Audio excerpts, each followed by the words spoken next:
ఆధారమైన ఆరోపణలు చేయడం అనేది మంచిది కాదు. దీన్ని కొద్ది తగ్గించాల్సిందిగా మీ ద్వారా మిగతా మిత్రులను విజ్ఞప్తి చేస్తా ఉన్నాను. ఇప్పుడు మోడీ ప్రభుత్వమే పేర్లు మారు ప్రభుత్వంగా మారిపోయింది. 2014లో అధికారంలోకి వచ్చిన తర్వాత ఎన్నో వందల సంస్థల పేర్లు మారుస్తూ ఉన్నాయి.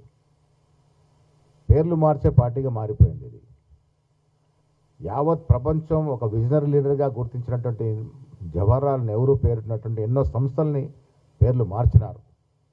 ఇవాళ మహాత్మా గాంధీ యావత్ ప్రపంచం అభిమానించి గౌరవించే మహానుభావుడు మహాత్మా గాంధీ పేరును మన్రేగా స్కీమ్ నుంచి తొలగించడం అంటే శాంతిని కోరుకునే ప్రతి పౌరుని అవమానపరచడమే. జిల్లాల పేర్లు ప్రజల ఆభిష్టం మేరకు ప్రజలు కోరుకున్నప్పుడు ఆలోచిస్తారు. తరతరాలుగా వస్తున్న పేర్లు మార్చడం ద్వారా మీరేం సంకేతం ఇవ్వదలుచుకున్నారు? మీరు పేర్లు మార్పు కోరే ముందు నేను మీకు విజ్ఞప్తి చేస్తూ ఉన్నాను. అది అరవింద్ గారు కావచ్చు, రామచంద్రరావు గారు కావచ్చు. మీరు 12 ఏళ్ళుగా కేంద్రంలో మీ ప్రభుత్వం ఉంది. మీరు తెలంగాణ రాష్ట్రానికి తీసుకొచ్చినటువంటి కార్యక్రమాలు ఏంటి? ప్రాజెక్టులు ఏమిటి? అభివృద్ధి పనులు ఏమిటి? అవి చెప్పండి. మీరు ఏమి అభివృద్ధి చేయక, ఏమి ప్రజా సంక్షేమ కార్యక్రమాలు ఇవ్వక ప్రజలు వాటి గురించి అడుగుతారు కాబట్టి ప్రజల యొక్క దృష్టి మళ్లించేందుకు పేర్లు మార్పు ప్రక్రియ తీసుకొచ్చినారు. పేరు మార్పు వల్ల ఏమవుతుంది? బీదవాని జీవితంలో మార్పు వస్తుందా? కాంగ్రెస్ పార్టీ బీదవాని యొక్క జీవితాన్ని మార్చే దశగా ప్రయత్నం చేస్తూ ఉంది. జిల్లాల పేర్లు, నగరాల పేరు అనేది చాలా చిన్నది. అది పేదవాడి జీవితంలో మార్పు తీసుకొచ్చే దశగా మీరు తీసుకున్న కార్యక్రమాలు ఏమైనా ఉంటే వివరించాల్సిందిగా కోరుతా ఉన్నాను. అభివృద్ధి చేయరు, సంక్షేమం ఇవ్వరు. వాటిని అడుగుతారు కాబట్టి ఇప్పుడు దృష్టి మళ్లించాలి. మున్సిపల్ ఎలక్షన్లు వస్తున్నాయి కాబట్టి మళ్ళీ టెంపో పెంచాలనే ఉద్దేశంతో, ఒక దురుద్దేశంతో పేర్ల మార్పు అనే అంశాన్ని తెరపైకి తీసుకొచ్చినారు. ఇది ఎన్నికల కోసం వారు చేసిన తంతు తప్ప ఇంకేమీ లేదు. కవిత చేస్తున్నటువంటి ఆరోపణలు ప్రజలు స్వీకరిస్తూ ఉన్నట్టుగా కనపడుతూ ఉంది నాకు.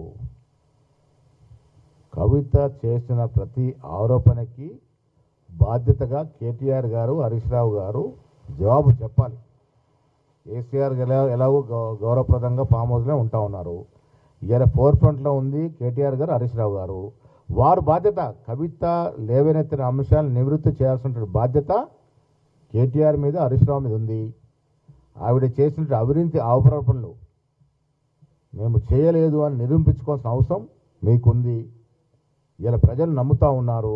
గత 10 ఏళ్ల బీఆర్ఎస్ పాలనలో విపరీత అవినీతి జరిగిందని సాక్షాత్ కవిత బయటకు వచ్చి మాట్లాడుతున్నారు కాబట్టి అది వాస్తవం అనే మాట మేము కూడా నమ్ముతా ఉన్నాం. దానికి జవాబు చెప్పాల్సిన బాధ్యత కేటీఆర్, హరీష్ రావు మీద ఉంది. కేటీఆర్ 10 ఏళ్లుగా అధికారంలో ఉండి ఎన్ని వేల ఉద్యోగాలు ఇచ్చినారో ఒక వైట్ పేపర్ మీద రావాలి వారు బయటికి. మేము 2.5 సంవత్సరాలుగా ఎన్ని ప్రభుత్వ ఉద్యోగాలు ఇచ్చాం మేము వైట్ పేపర్ని పెడతాం. ఉద్యోగస్తుల గురించి, నిరుద్యోగుల గురించి మొసలి కన్నీరు కార్చే అర్హత మీకు లేదు. ఉద్యోగాల కోసమే తెలంగాణ తెచ్చుకుంటే ఎన్నో మంది ధనులు కీర్తిశేషులైనారు, ప్రాణాలు అర్పించినారు. వారి కుటుంబాల్లో మీరు 10 ఏళ్ళు ఆదుకోలేదు. నిరుద్యోగులు ఉసురుదలుగా మీ ప్రభుత్వం దిగిపోయింది. అలాంటి నిరుద్యోగ సంఖ్యను తగ్గించేందుకు మేము దాదాపు 70-80 వేల ప్రభుత్వ ఉద్యోగాలు ఈ 2.5 మాసాలు ఇచ్చినాం. మీరు 10 ఏళ్లలో మీరు ఇచ్చిన ఉద్యోగాల సంఖ్య 50,000 దాటలే. మేము ప్రభుత్వ పరంగా 70,000 పైసలకు ఉద్యోగాలు ఈ 2 నెలలు ఇచ్చినాం. 2 లక్షల ఉద్యోగాలు ఇస్తానన్న మాటకి ఇప్పటికి కట్టుబడి ఉన్నాం.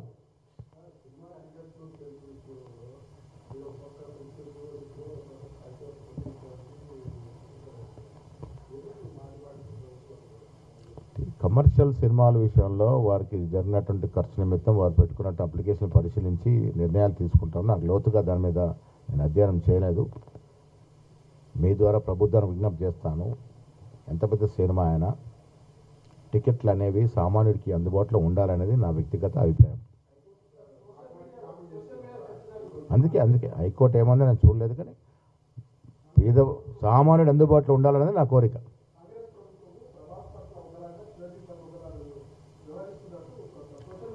కాంగ్రెస్ ప్రభుత్వం ఆనాడు వెంగళరావు గారు, చెన్నారెడ్డి గారు చిత్రసీమ మీద ప్రేమ కనబరుచుకుంటే ఇలా ఉన్నటువంటి స్టూడియోలు లేవు.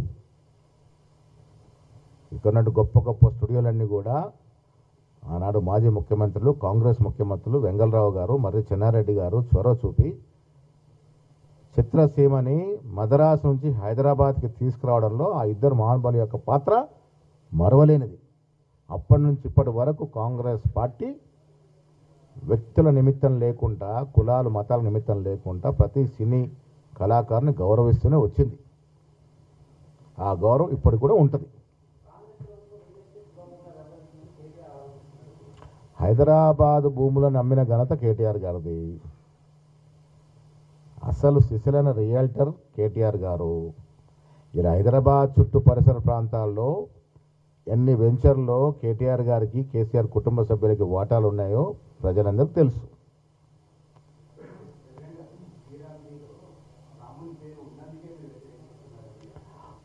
రాముడు పేరు వాడుకునే హక్కు బీజేపీకి ఎవరిచ్చినారు? శ్రీరామచంద్రుడు కొన్ని వేల సంవత్సరాల క్రితం ఉన్నటువంటి భగవంతుడు. మేమందరం ఆరాధిస్తాం. నేను కూడా ఆంజనేయ స్వామి భక్తుడిని. దేవుని రోజు పూజిస్తూ ఉన్నాం. దేవుడి పేరుని రాజకీయాలకు వాడుకునే హక్కు మీకు ఎవరిచ్చారు? శ్రీరామచంద్రుడికి బీజేపీ పార్టీలో సభ్యత్వం ఉందా? వారి పేరుని మీరెలా వాడతారు? యావత్ హిందూ సమాజం యొక్క